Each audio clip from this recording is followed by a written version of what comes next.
Hey, Nick Digilio, how's it going? What the hell are you doing? Hi.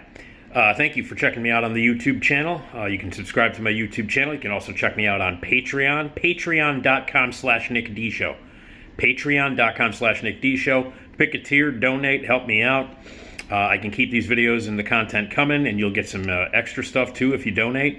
And that includes the real story behind the scenes of WGN, what really happened, not the bullshit and not the stuff that was on the social media and all that crap, but the truth, the real stuff. And if you become a patron, donate a little dough, you'll get some bonus videos twice a month. The bonus stuff, and then some extras will happen as well.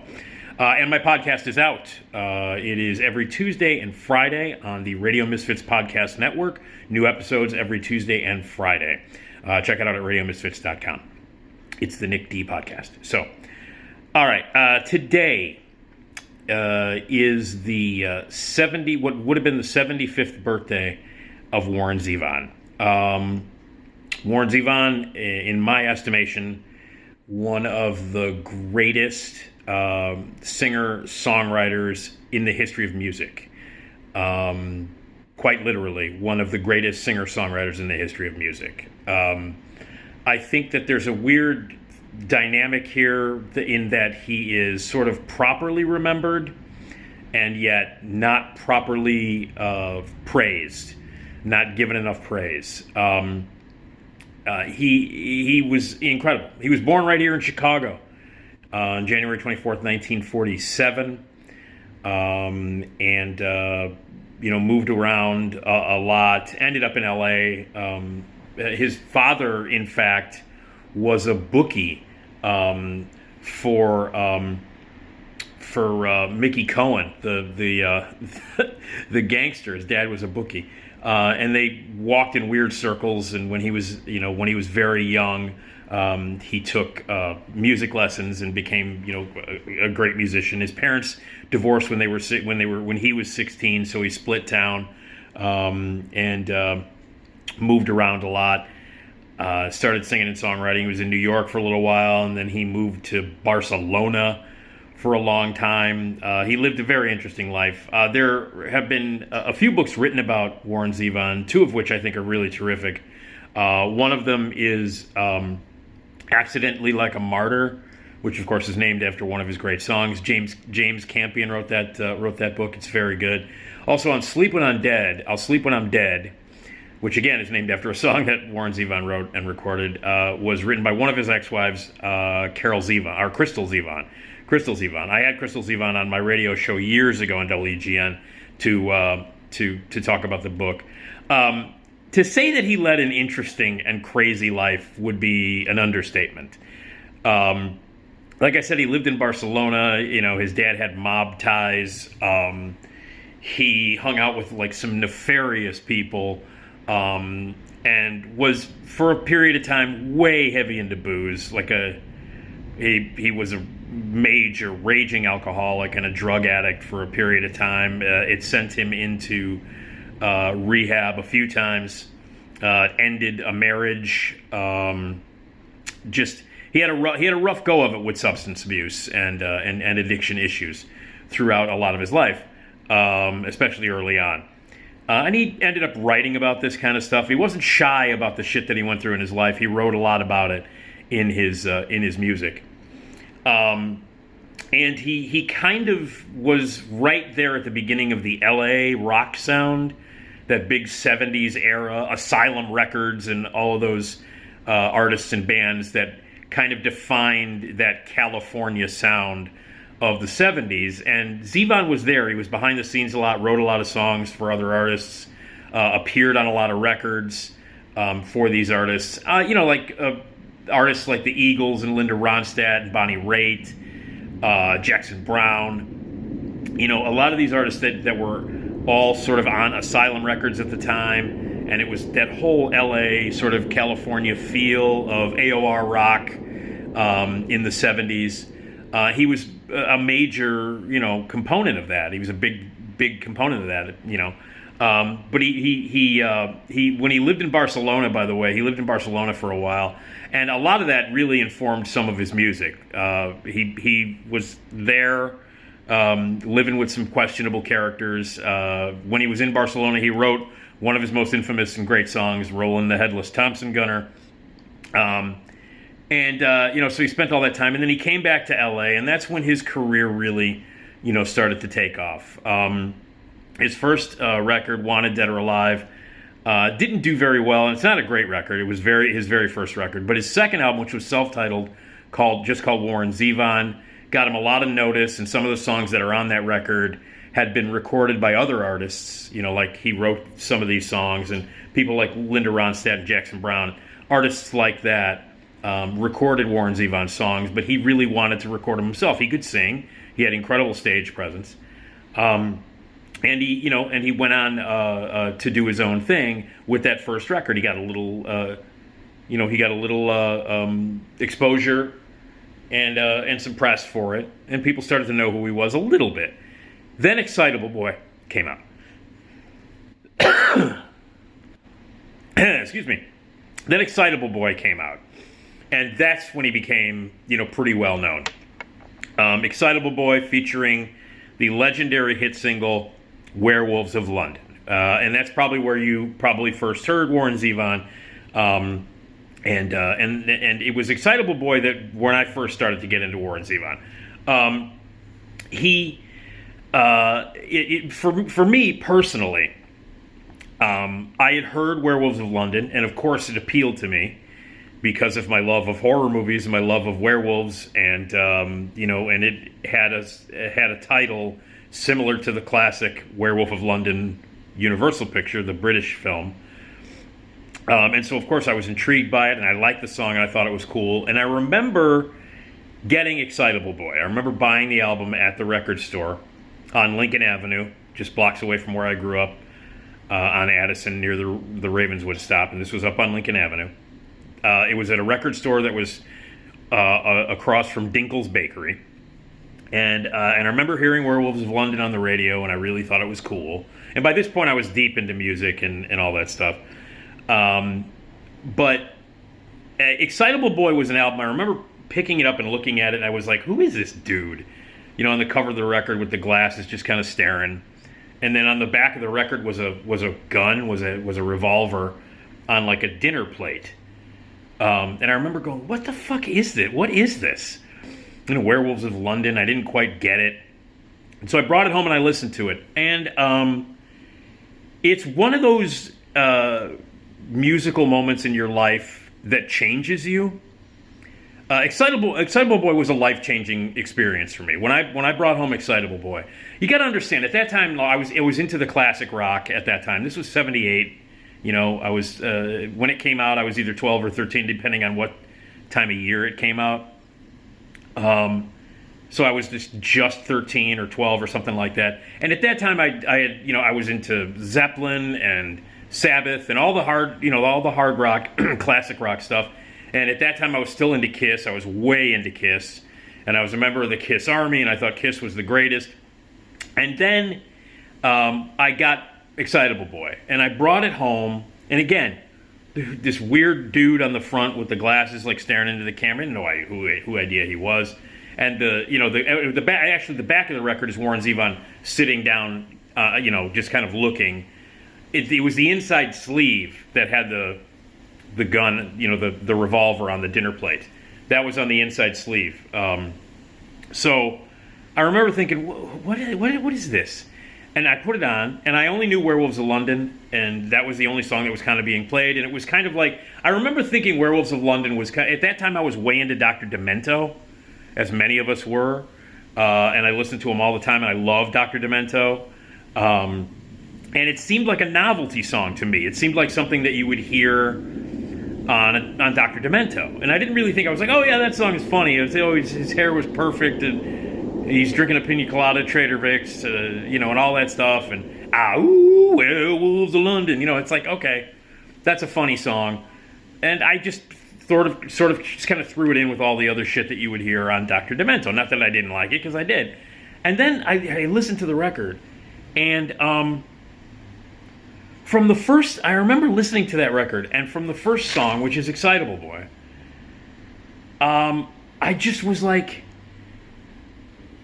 Johnny Strikes Up the Band, actually, is the first song on that record. And when I first heard it, I was like, okay, this is pretty cool. And then Rollin' the Headless Thompson Gunner and Excitable Boy, Werewolves of London, Accidentally Like a Martyr, Nighttime at the Switching Yard, which I'll get to in a minute, Vera Cruz, Tenderness on the Block, Lawyers, Guns, and Money. That's the lineup on that record.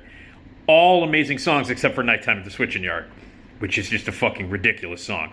But every other song on there, I was like, what's going on here? And I loved the storytelling on those songs, and that was one of the keys to what made Warren Zevon amazing, was the way he told a story. He could tell a story in a 4-minute song that a novelist couldn't tell in a 600-page book. That was one of the geniuses of Warren Zevon, was his storytelling. The originality of the way he wrote, the characters that he created. The guy would write a 4-minute novel, and most of them were hilarious. Like his songs, his sense of humor was top priority in a lot of his songs. He had an amazing sense of humor. Rollin' the Headless Thompson Gunner is a fucking hilarious song, and I remember hearing it, and like the whole Patty Hearst heard the burst of Rollin' Thompson Gun and bought it. That's your last line. That's a genius. And so I remember, way beyond Werewolves of London, I was like, okay, this is something going on. And I remember listening to the record, and I didn't stop listening to it. Like, I listened to Excitable Boy. That was on my turntable for days and weeks. And I wore the goddamn thing out. I wore that album out. And my musical taste changed. I started to look for other stuff. Stuff that wasn't loud and crazy. Not that I didn't still love Zeppelin and Sabbath and all that, and Tull and all the classic rock guys and bands. But I will say this, when I heard Excitable Boy, when I heard that album, I was AWOL from the Kiss Army at that point. I went AWOL. I was like, fuck these guys. What am I listening to? Why am I wasting my time with these jagoffs in makeup who barely know 3 chords and couldn't write a good song to save their life? Warren Zevon was the guy that made me realize what good songwriting was. I mean, I kind of was okay. I was Beatles guy. I knew all that stuff. But there was just something about the way that Zevon wrote, the storytelling quality, the sense of humor, the enormous, brilliant sense of humor. And I saw things in those songs that I had never seen in any other songs before. Like, he opened my eyes to, like I said, sense of humor and that kind of thing. And, 78 was a big year for me, because that was the year that Halloween came out, and I kind of realized what movies were. I loved movies, but I didn't know what they were as an art form, really. When I saw Halloween, I kind of knew what a director did. I was learning, and I really dove into film at that point. And when I heard Excitable Boy was like, what Halloween did to me for my love of movies is what Excitable Boy did to me for my love of music, specifically songwriting. It opened up a whole new world for me, completely new world, and a world that did not include fucking Kiss, and did not include really bad one-hit, shitty, awful 70s one-hit wonders. That shit was gone. All of that crap that I loved, that I listened to, all of the stupid, crappy music that I was listening to, gone. I became discerning. Like I said, much like when I saw Halloween, I was like, okay, well, this is how movies are supposed to be. This is how movies are supposed to be directed. All right. Whoa, okay, now I understand what songwriting is, thanks to Excitable Boy. Excitable Boy was an album that literally changed my life and made me look at music in an entirely new way. And I became a little bit more critical of things. So yeah, I mean, if I could pinpoint the moment when I realized that Kiss was shit, it was the first time I put on Excitable Boy. And then I went, wow, a lot of the stuff I've been listening to is shit. I need to find more stuff like this Warren Zevon guy. So anyway, on a personal level, seriously, when I first heard Excitable Boy, it changed my life. Then I went back and I got his 1976 self-titled record and listened to this. These are the songs that are on Warren Zevon from 1976. Frank and Jesse James, Backs Turned, Looking Down the Path, which might be my favorite Warren Zevon song of all time. Hasten Down the Wind, Poor, Poor, Pitiful Me, which, of course, he wrote, was initially recorded by Linda Ronstadt. Mohammed's Radio, I'll Sleep When I'm Dead. Carmelita, Desperados Under Eaves. That's from the 1976 self-titled record. And then he follows that up with Excitable Boy, Johnny Strikes Up the Band, Roland the Headless Thompson Gunner, Excitable Boy, Werewolves of London, Accidentally Like a Martyr, Nighttime at the Switching Yard, Veracruz, Tenderness, On the Block, and Lawyers, Guns, and Might. And then he would go on to do more amazing records. His personal life would sometimes steer him in a bad direction. He would have comebacks here and there. He went into a tailspin after The Envoy came out, and came back remarkably with Sentimental Hygiene in 1987 after a good stint in rehab and after a divorce and some horrible things that happened. And he was like, I mean, at one point, his personal life was a shambles. He did a lot of crazy and shitty stuff when he was boozing and when he was taking drugs. Horrible relations with women. There was like physical abuse. There was self-abuse. There was guns. There was weapons. There was all kinds of. He led a crazy fucking life. And when he was boozing and drugging, it was not pretty. There were a lot of people he had to apologize to for those times. But then he came back every once in a while. Stuff like Sentimental Hygiene. That album is amazing. Boom Boom Mancini. You've got Detox Mansion, Bad Karma. Reconsider Me, which is one of my favorite. He because of the kind of life that Warren Zevon led, he wrote a lot of songs apologizing to people and like, hey, you know what? I'm really not that bad a guy. Sometimes he was. Bad Luck Streak and Dance at School was before he really went into rehab. There's a Certain Girl, which is a hilarious song. There's a certain girl I've been in love with a long, long time. What's her name? I can't tell you. Aw, hilarious. Empty-Handed Heart, Play It All Night Long, Jeannie Needs a Shooter. He covered Raspberry Beret in the 80s. His records, Wanted Dead or Alive, the Warren Zevon self-titled album, Excitable Boy, Bad Luck Streak and Dancing School, Stand in the Fire, which is a live record, The Envoy, a really underrated record. And then a comeback after some crazy shit with rehab and stuff. Sentimental Hygiene, Transverse City, Hindu Love Gods, which he formed with Michael Stipe and some of the other members of REM and some other popular 80s alternative bands. And they did a cover of Raspberry Beret, which was great. Mr. Bad Example, Learning to Flinch, The Mutineer, Life Will Kill Ya, My Ride's Here. And then his final album was The Wind. One of his best friends and biggest promoter of his music was David Letterman. David Letterman, who of course was, an idol. I absolutely worshipped David Letterman, one of the greatest talk show hosts of all time, one of my heroes. Used to have Warren Zevon on a lot, and he was a champion of his music. David Letterman loved Warren Zevon, loved his music, for the same reasons that many of us did, because he was an incredible songwriter, he was a great musician. By the way, he was fucking amazing live. I saw Warren Zevon a bunch of times live. Energy, raucous, hilarious, like in between songs, the stories that he told, his language on stage was like he didn't give a fuck, and he told great stories just like he could musically. And he was great live. His band was great. They kicked ass. They would play longer versions. They would play for 2-3 hours at a time. I saw him many times. I saw him on New Year's Eve 1987 and then 1988, I believe, or 89 into 90. I saw him on New Year's Eve at the Riv, one of the best shows I've ever seen in my life, ever in my life. So every time, he was an incredible live performer. Like he was a great front man, ballsy, showy. He would just kick ass on stage. He would walk off exhausted, sweating by the second song. This guy gave 1,000% on stage every single time he performed. One of the best live performers of all time. And so Dave Letterman was a huge fan of his and would champion him even when his records weren't selling. And Zevon never sold millions and millions of records.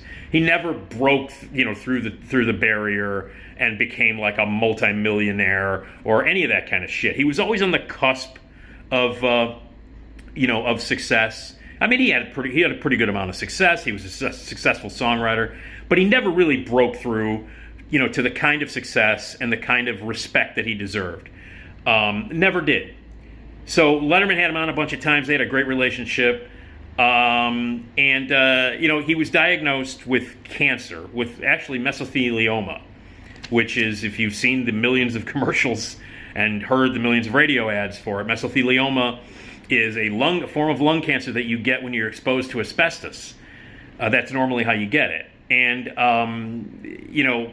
Zevon had famously had a phobia about going to the doctor. He never went to a doctor. He didn't go for like 20-something years. He collapsed at a concert in 2002 and had chest pains, and he collapsed, and he was coughing. He couldn't stop coughing. So they finally took him to the doctor, and he was diagnosed with mesothelioma and only given a few months to live. Nobody could figure out how he'd gotten mesothelioma because, this is a rock musician. He did a lot of drugs and he did a lot of booze and all that stuff. And everybody thought that if he was going to die, he was going to die from the self-abuse with all the drugs and liquor. But it was mesothelioma. And his son, Jordan, said that it might have been when he was living in Arizona above his father's car. His father at one point, despite being a bookie for, the mob, also ran like a carpet store. And had a carpet store, and he lived upstairs and slept upstairs. And they think it has everything to do with the years that he spent in Arizona, breathing, whatever it was that was in the air, asbestos, whatever, when he was young, above his dad's carpet store. He was diagnosed with mesothelioma and only given a few months to live. And this was in 2002. And he announced it to the press, and he started recording an album called The Wind, which The Wind brought out guys like, people like Springsteen and Don Henley, Jackson Browne, Joe Walsh, Tom Petty, Emmylou Harrison, Dwight Yoakam, Billy Bob Thornton, all the people that he worked with and wrote songs for back in the California days of the 70s, they all came back. His family, his friends, they all joined together to help Warren, who was now weak and very sick and losing, a lot of weight and not feeling well. And there was no cure. It was irreversible. And there were, I guess, treatments that he could have had that would have incapacitated him, and he chose not to have them. And so when he knew he was going to die in a matter of months, he recorded this record called The Wind. And all the great musicians that he worked with, they all came out of the woodwork and performed on the record. And he did get to see that album come out. And there was a song on there that he wrote and recorded called Keep Me in Your Heart for a while. Keep Me in Your Heart, which was an incredible song. He wrote it. He knew he was dying when he wrote it and recorded it.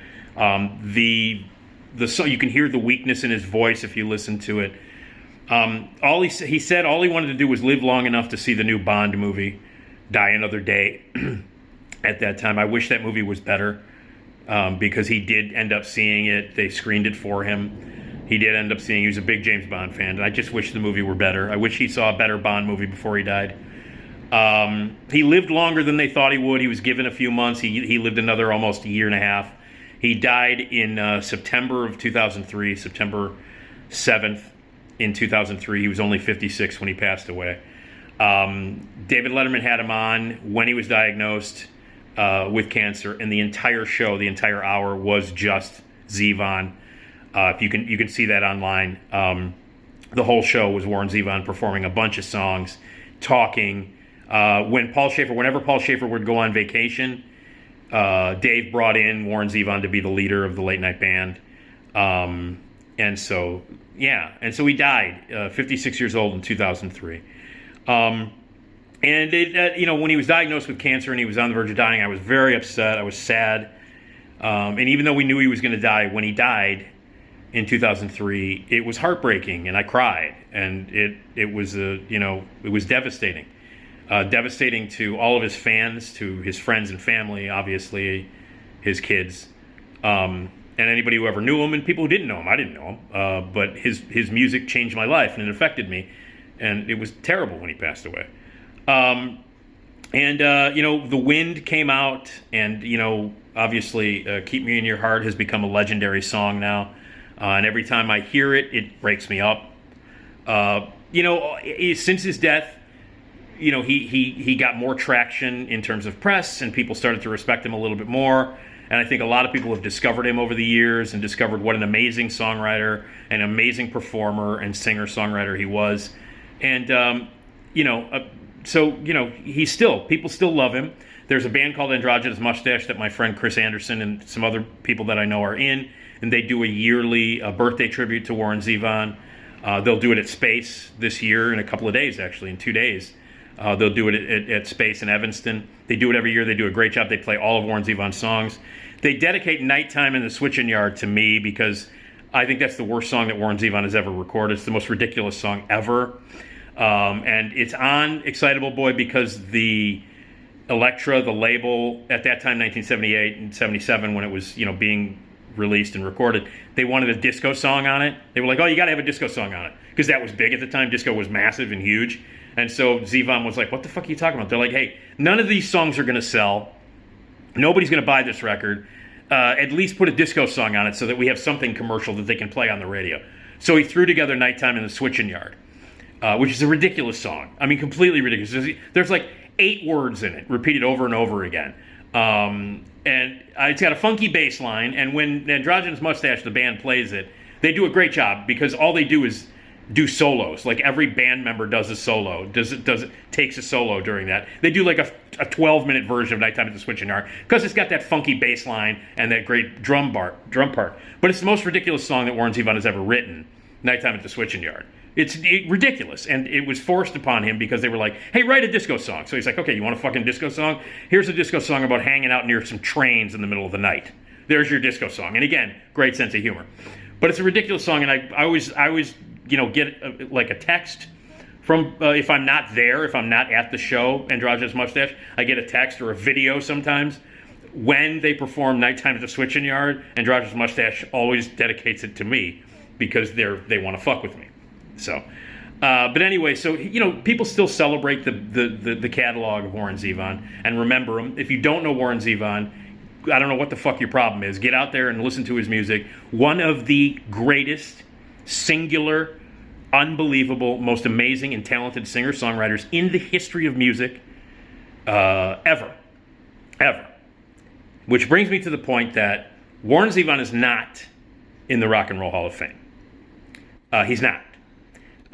He's never been nominated. Now, I realize the Rock and Roll Hall of Fame, a lot of people are like, well, it's bullshit, who cares? But still, if you're going to, pretend that the Rock and Roll Hall of Fame is like this important thing and that, you're going down in history as one of the greatest contributors to music, one of the greatest Rock and Roll Hall of Fame contributors to music, and to not have Warren Zevon in there, and to have some of the stupid shit that's like, fucking Bon Jovi is in the Rock and Roll Hall of Fame, okay? Bon fucking Jovi. And there are thousands of, hundreds and hundreds of other artists who have no business being in the Rock and Roll Hall of Fame. But I always go to Bon Jovi because that's the most embarrassing one. Bon Jovi's in the Rock and Roll Hall of Fame. Warren Zevon isn't. Warren Zevon has never even been on the ballot. It's fucking ridiculous. One of the best, most talented, one of the most incredible singer-songwriters in the history of music has never even been on the ballot, has never even been nominated for the Rock and Roll Hall of Fame. And a shithead like John Bon Jovi is in there. It's ridiculous. And again, I could list like 100 rock and roll artists who are in the Rock and Roll Hall of Fame already, who have no business, who not only have no business of being in the Rock and Roll Hall of Fame, but certainly shouldn't have been inducted before fucking Warren Zevon. So, I know it's something I shouldn't get upset about, but for some reason it upsets me. Warren Zevon never been nominated, never even been on the ballot to be in the Rock and Roll Hall of Fame. It's absurd. So there is a website and there is an online campaign to get Warren Zevon into the Rock and Roll Hall of Fame. I've signed it. I've signed the petition. I follow that page on Facebook and and on Twitter and all that stuff.